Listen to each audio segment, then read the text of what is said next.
Okay.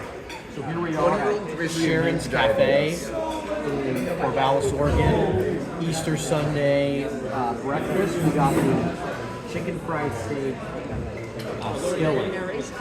Very exquisite. The steak is perfectly cooked, crispy and juicy.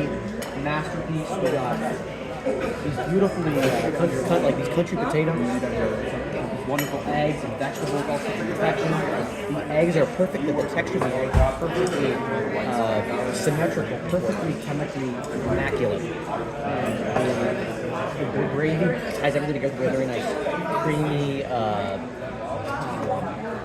feeling. It's very, very exceptional. So overall, this is easily a 9.5 out of 10. Everything ties together very well.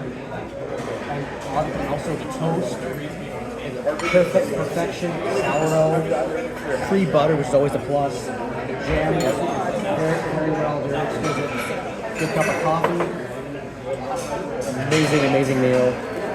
9.5 out of 10. I would definitely recommend this. Yes, thank you.